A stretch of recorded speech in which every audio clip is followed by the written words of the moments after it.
Hai, Assalamualaikum warahmatullahi wabarakatuh. Jumpa lagi dengan Pak Yudi hari ini.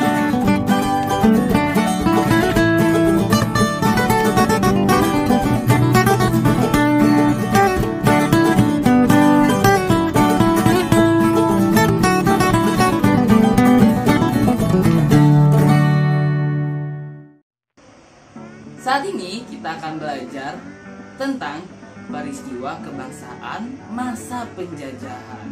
Nah, sebelumnya kita sudah belajar kan? Nah, kali ini kita akan belajar untuk mereview dan berlatih soal. Langsung saja, mari kita simak sama-sama. Sebelum mulai, alangkah baiknya mari kita berdoa dulu ya. Mari sama-sama kita berdoa.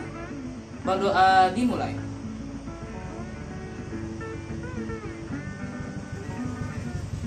Selesai. Yang akan kita pelajari hari ini adalah yang pertama, alasan datangnya bangsa Eropa ke Nusantara. Nah, kita udah pernah belajar tuh sebelumnya, sekarang kita review. Kemudian politik Belanda untuk menguasai Indonesia itu apa? Apa sih yang dilakukan Belanda sehingga kok Belanda bisa gitu ya berhasil menjajah Indonesia bahkan sampai 350 tahun. Nah, umur kita aja paling sampai ya 60-70 ya.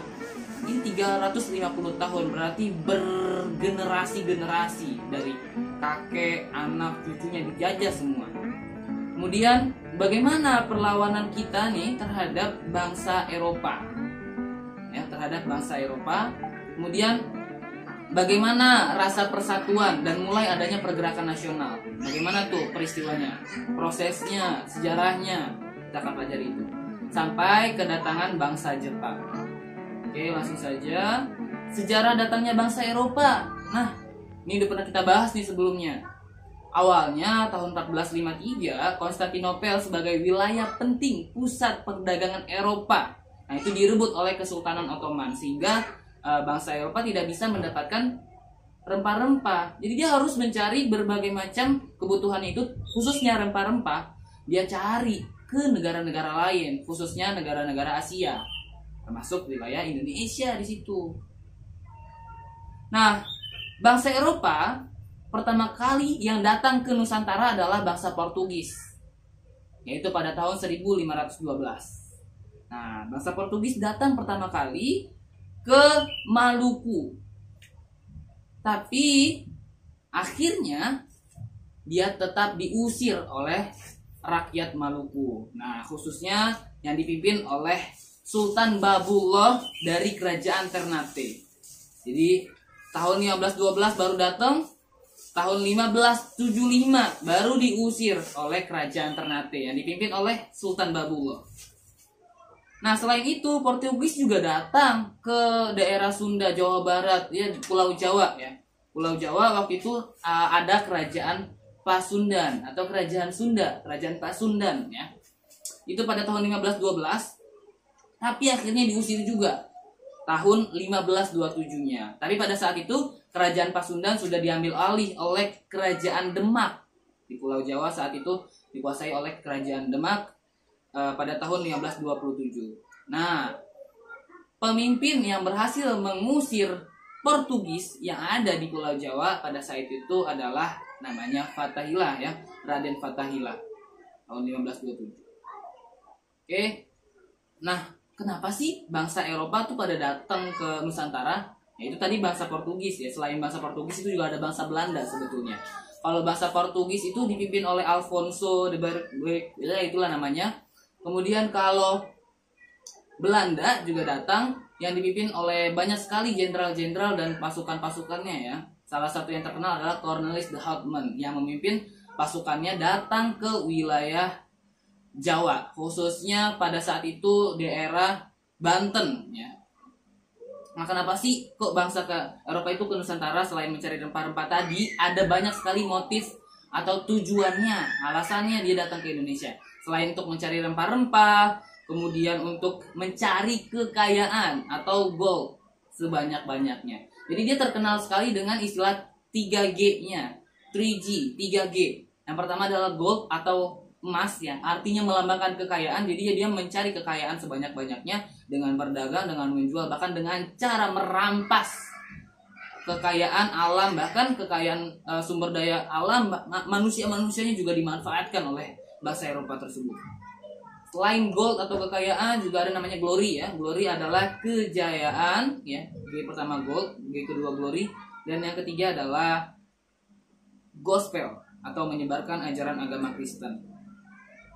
Kemudian bagaimana sih cara atau taktik strategi politik dari bangsa Belanda? Nah, Belanda ini kan yang paling lama ya, karena dia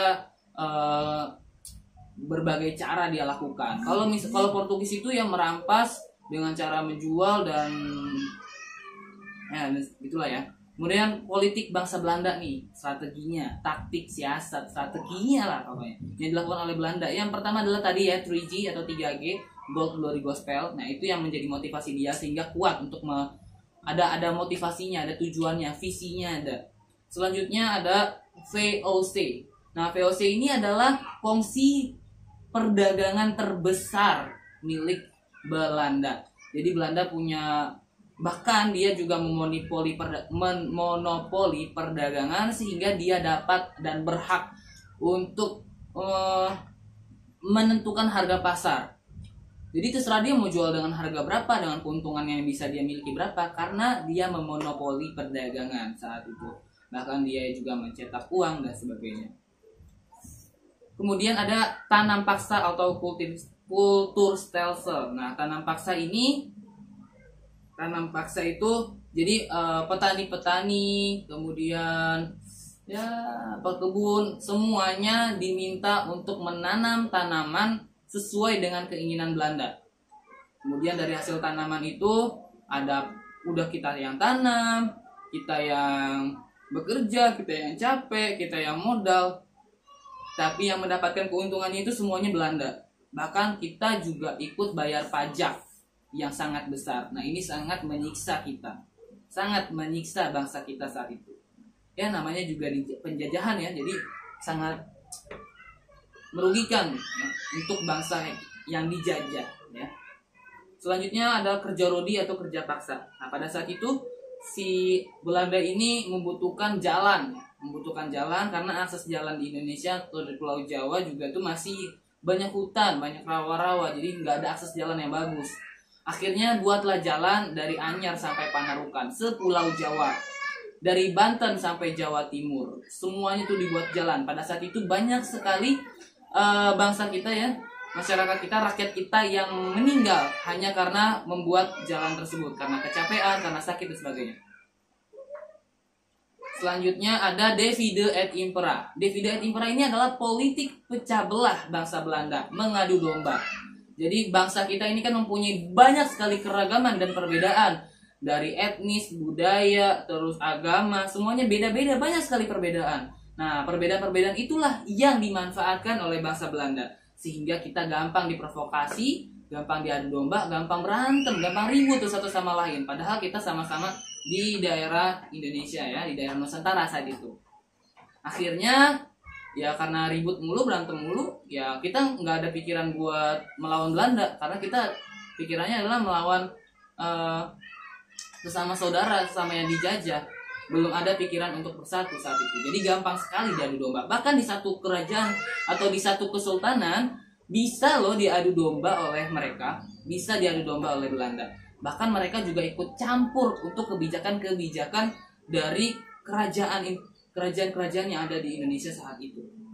Jadi bisa tuh diadu domba antara raja dengan patihnya, dengan pengawal-pengawalnya, dengan pegawai-pegawai kerajaannya, itu bisa diadu domba. Nah, kemudian bagaimana sih perlawanan terhadap penjajahan bangsa Eropa? Apakah tidak ada perlawanan? Ada banyak sekali perlawanan-perlawanan. Di antaranya adalah perlawanan yang dilakukan oleh siapa di sini? Perlawanan Kesultanan Ternate, Demak, dan Aceh. Mereka melawan Portugis ya. Portugis datang ke Aceh, ke Jawa, sama ke Maluku. Di Maluku ada Ternate, ya, ada kerajaan atau Kesultanan Ternate. Kemudian di Demak di Jawa ada kerajaan Demak, ada Kesultanan Demak. Kemudian di Aceh ada kerajaan Aceh, Samudra Pasai dan sebagainya.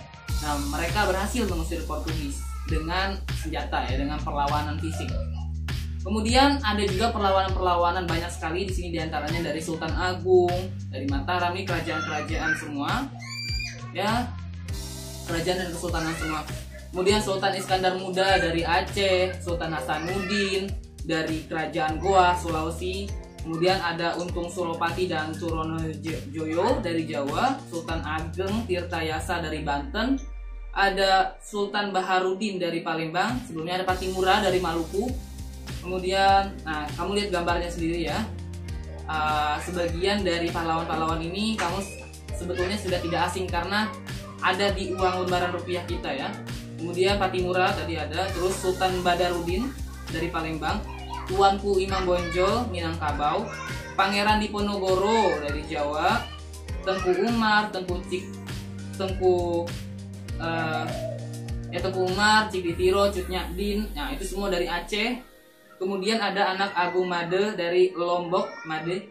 Terus sama ada Sisingamangaraja 12 dari Tapanuli, Sumatera Utara.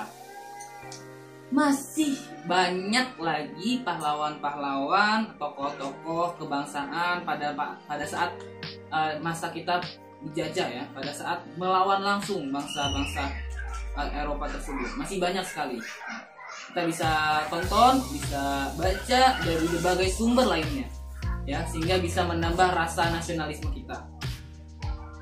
Kemudian setelah itu ya, setelah sekian ratus tahun gitu ya, akhirnya muncul rasa persatuan nih, mulai adanya pergerakan nasional, mulai ada perjuangan melalui jalur politik, mulai ada perjuangan melalui jalur akademik ya, yang tadinya lewat fisik ya kan, berantem angkat senjata gitu, akhirnya mulai menggunakan taktik dan politik ya, menggunakan otak.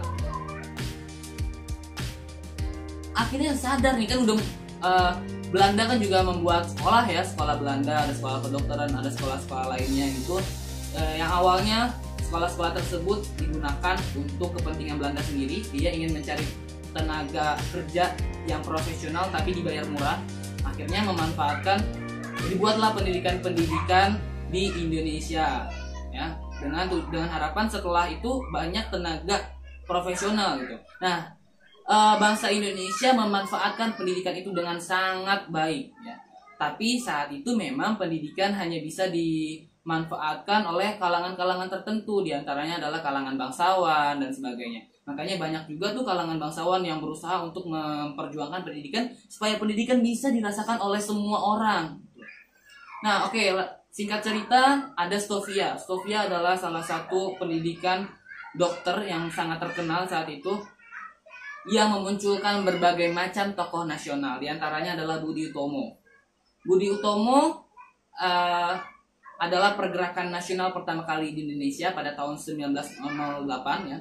Sebelum-sebelumnya tuh udah mulai ada pergerakan-pergerakan, tapi masih sifat kedaerahan, seperti untuk daerah-daerah tertentu saja, atau bahkan ada juga perkumpulan-perkumpulan di satu etnis, ataupun unsur-unsurnya masih belum menyeluruh ke tingkat nasional gitu ya, ataupun ada tingkatnya nasional tapi hanya untuk di bidang keagamaan, misalkan ada Sarekat Islam dan sebagainya. Budi Utomo diprakarsai oleh atau digagaskan ya, idenya itu mulai dari tokoh yang lulus dari Stovia. Dia adalah Dr. Wahidin Sudirohusodo. Kemudian didukung oleh teman-temannya yang lain, diantaranya Dr. Sutomo dan sebagainya ya. Mereka adalah orang-orang yang sekolah di Stovia saat itu. Jadi mereka sepakat bahwa Indonesia ini ada di tangan mereka nih. Semuanya ini kita bisa maju nih, kita bisa maju melalui pendidikan. Akhirnya mereka sepakat akan membuat pergerakan melalui pendidikan. Jadi Budi Utomo ini bergerak di bidang pendidikan ya, dan sistemnya adalah nasional. Pergerakannya nasional ya. Nah, selanjutnya ada Trikoro Darmo. Trikoro Darmo itu adalah organisasi awalnya diciptakan untuk mempersatukan pelajar-pelajar Indonesia. Jadi kan udah mulai ada pendidikan-pendidikan nih tadi ya. Kemudian muncul nih ide-ide Trikoro Darmo, bertujuan untuk mempersatukan eh, pelajar-pelajar seluruh Indonesia. Tapi pada kenyataannya Trikoro Darmo ini belum bisa menyatukan seluruh Indonesia. Masih fokus di wilayah Jawa aja, Jawa Tengah, Jawa Timur ya. Jadi akhirnya Trikoro Darmo ini berubah menjadi Jong Java. Jadi banyak sekali, setelah itu akan ada banyak sekali perkumpulan-perkumpulan atau organisasi bentukan bangsa Indonesia sendiri yang bertujuan untuk mempersatukan pemuda-pemuda Indonesia. Ada Jong Java, Jong Celebes dari Sulawesi, terus pokoknya ada banyak sekali perkumpulan-perkumpulan yang pakai nama Jong. Tapi dibacanya Jong ya, karena dulu tuh J itu dibacanya Y. Trikoro Darmo itu dibentuk tahun 1915, tapi pada tahun 1918 berubah menjadi Jong Java. Kemudian muncullah kongres-kongres pemuda. Setelah ada banyak sekali perkumpulan-perkumpulan, ya, setelah ada banyak perkumpulan-perkumpulan pemuda, ya, muncullah kongres pemuda nih. Kongres pemuda ini tujuannya apa sih? Tujuannya akhirnya tercapai pada saat Sumpah Pemuda itu mempersatukan dan menerima satu sama lain bahwa kita ini sepakat ya, kita ini satu bangsa, satu tanah air, kita satu tumpah darah nih. Bahkan sudah mulai ada meyakini bahwa negara kita benderanya Indonesia nih, sepakat. Akhirnya muncullah bendera Indonesia, sudah mulai diakui oleh bangsa Indonesia, oleh pemuda-pemuda nih awalnya tahun 1928.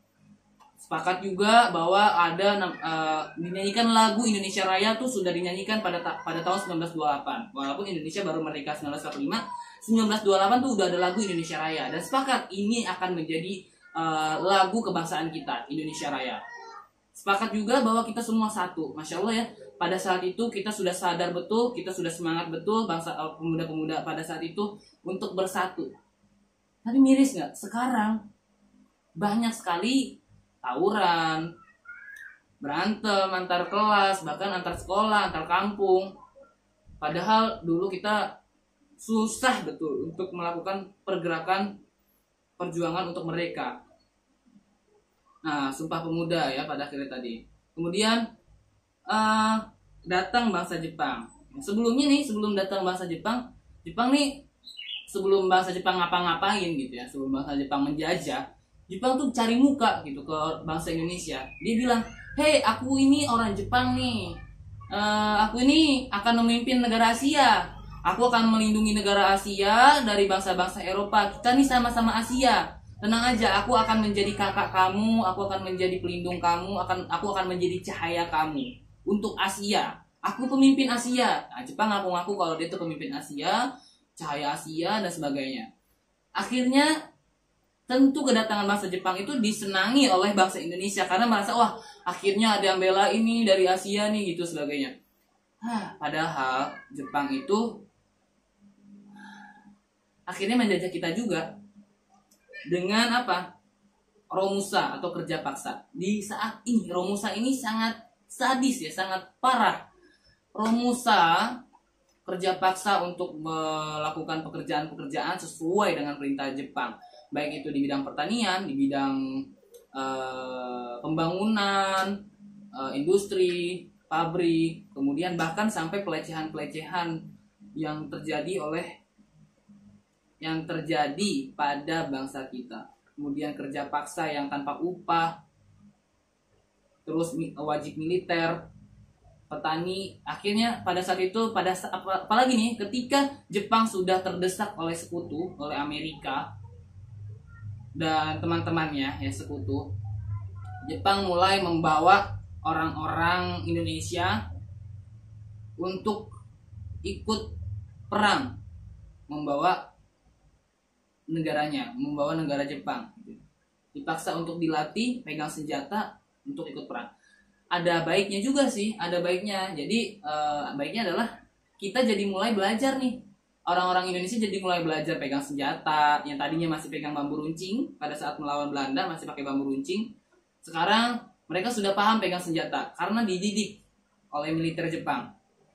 Akhirnya 3 tahun Jepang di Indonesia, semuanya dimanfaatkan baik-baik oleh bangsa Indonesia, baik kedisiplinannya, terus militernya, pertaniannya, semua itu dimanfaatkan dengan baik, dicuri ilmu-ilmunya. Kemudian pada saat Jepang luluh lantah, dibombardir dua kota terbesarnya yaitu Hiroshima dan Nagasaki. Hiroshima dibom atom pada tanggal 6 Agustus 1945 dan Nagasaki dibom atom pada tanggal 9 Agustus 1945. Semua pasukan Jepang kembali ke negaranya yang ada di Indonesia, sehingga terjadi kekosongan di wilayah Indonesia. Akhirnya kita buru-buru nih siap-siap untuk merdeka dengan proses proklamasi dari peristiwa Rengas Dengklok dan sebagainya. Nah, itu akan kita bahas nanti di video berikutnya. Sekarang kita bahas dulu nih, Romusa tadi udah jelas ya, Romusa adalah kerja paksa di semua bidang, terutama pertanian. Kemudian ada Putra ya, Pusat Tenaga Rakyat. Nah, ya, itu programnya Jepang ya, Pusat Tenaga Rakyat. Rakyat diurus atau dikelola oleh 4 serangkai, yaitu Insinyur Soekarno, Muhammad Hatta, Ki Hajar Dewantara, dan Kiai Haji Mas Mansur. Ini tujuannya untuk membakar semangat nasionalisme bangsa Indonesia. Tapi pada akhirnya Jepang sadar nih, wah bahaya nih organisasi ini, bisa mereka berontak. Akhirnya Jepang menghapus atau membubarkan organisasi ini. Kemudian selain itu muncul juga organisasi lainnya yaitu Heiho ya. Nah, Heiho ini adalah pembantu prajurit. Jadi orang-orang Indonesia ini dikumpulkan untuk membantu prajurit Jepang. Nah, itu dia seperti yang tadi Pak Yudi sudah sampaikan. Akhirnya tidak hanya Heiho, ada juga banyak sekali yang dibuat oleh Jepang untuk membantu prajurit Jepang, untuk membantu militer Jepang. Kemudian akhirnya ada juga peta pembela tanah air. Nah, pembela tanah air ini adalah bakal dari terbentuknya TNI atau ABRI atau yang sekarang kita sebutnya TNI ya. Tanah air ini adalah wadah untuk belajar militer. Jadi Jepang itu memberikan wadah militer, istilahnya akademi militer ya, kayak Akmil gitu, untuk belajar militer. Nah, kemudian Jepang itu kita nih kayak antusias untuk ikut. Padahal kita antusias, Jepang ini ngebentuk ya supaya dia tuh dapat pasukan militer yang makin banyak gitu kan. Di Indonesia banyak sekali rakyatnya gitu ya. Terus dia pengen rakyat ini ya jadi bagian dari pasukannya Jepang. Indonesia ini antusias sekali gitu, tapi kita tujuannya adalah bukan membantu Jepang ya. Kita pura-pura bantu Jepang, tapi pada akhirnya kita belajar untuk bisa mandiri gitu ya, bisa menguasai militer gitu. Kemudian Jepang juga membentuk BPUPKI dan PPKI. Ini adalah badan organisasi untuk menyiapkan kemerdekaan Indonesia. Nah, BPUPKI dan PPKI ini dimanfaatkan dengan sangat baik oleh Indonesia. Sebenarnya ini awalnya nih organisasi ini awalnya ya cuma kayak bohong-bohongan doang gitu dari Jepang. Tapi bangsa kita sangat memanfaatkan dengan baik. Akhirnya kita bisa merdeka.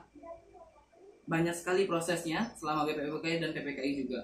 Nah, sekarang ini ada soal ya. Pertama, sebutkan alasan bangsa Eropa datang ke wilayah Nusantara. Apa sih alasannya? Silakan dibaca lagi, dipelajari lagi materinya. Kemudian yang kedua, taktik atau siasat apa yang digunakan oleh Belanda dalam memecah belah Indonesia? Namanya apa tuh taktiknya? Apa saja yang dilakukan Belanda selama menjajah Indonesia? Mengapa pada akhirnya bangsa Indonesia memilih untuk bersatu dengan membuat pergerakan-pergerakan nasional? Kenapa bangsa Indonesia mau bersatu? Alasannya apa menurut kamu? Jelaskan saja. Kemudian bagaimana sih sikap rakyat Indonesia terhadap Jepang saat pertama kali datang tahun 1942? Dan jelaskan kenapa. Kemudian apa yang dilakukan bangsa Jepang selama menjajah Indonesia? Jepang ngelakuin apa aja sih? Lalu sebutkan pahlawan-pahlawan yang berani menentang dan melawan bangsa Eropa beserta asal daerahnya. Lalu sebutkan tokoh-tokoh yang terlibat dalam gerakan-gerakan persatuan nasional, gerakan nasional. Lalu jelaskan juga peran tokoh tersebut apa dalam pergerakan nasional. Oke, sampai di sini video kita hari ini. Semangat untuk belajar, walaupun belajarnya di rumah harus tetap semangat. Sampai jumpa di video berikutnya. Mari kita akhiri dengan membaca doa terlebih dahulu. Berdoa dimulai.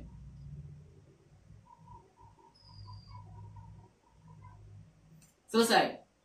Jangan lupa dikerjakan soal-soal kuisnya ya.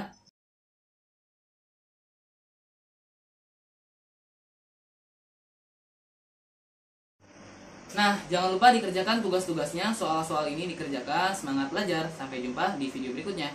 Wassalamualaikum warahmatullahi wabarakatuh. Bye-bye.